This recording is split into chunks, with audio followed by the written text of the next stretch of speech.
Hillary Clinton has a bad storyline of her own, and that is these emails, these hacked emails that appear to be from John Podesta's email account. And one of the latest ones that we've seen has to do with the campaign communicating with the Justice Department about the releasing schedule of emails. I mean, that seems like something, it seems a little untoward at the very least that there was this communication between a campaign and between a Justice Department that is supposed to be independent.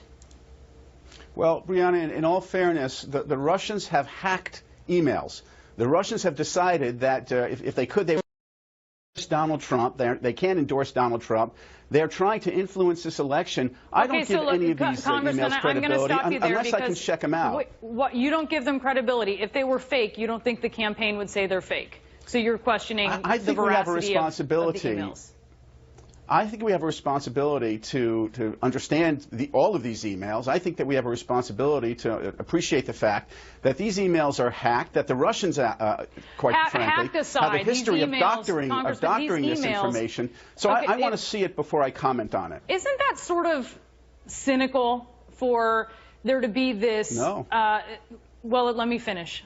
Isn't it somewhat cynical for Democrats supporting Hillary Clinton to sort of throw out there that perhaps these emails are not accurate, when we know that if they were inaccurate, they would be telling us that they were faked, or they would be telling us that they were edited? To sort of, I mean, look, I get it.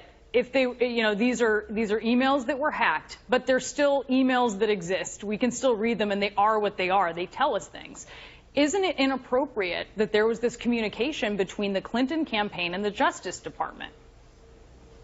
Given the fact that the Russians have hacked into these systems, the DCCC, the DNC, that they have a history of doctoring these materials in other countries in order to influence elections, I believe that I have a responsibility not to judge emails, good or bad, until I understand, are these emails authentic? And so I'm not going to comment on this specific email until I understand its veracity. Should the Clinton campaign, should a campaign be communicating with an independent Justice Department about something pertaining to the candidate doing something that was being investigated by the FBI? Brianna, with all due respect, I don't know the context. I'm very suspicious of these emails.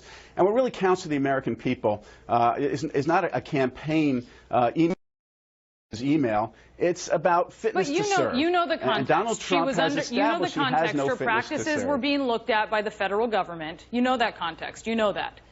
Should a campaign be in touch with an independent Justice Department over that? And you do know the context. You know the sort of specifics of what was going on there. Again, Brianna, without understanding the full context, without having that information available to me, I'm not going to make a judgment.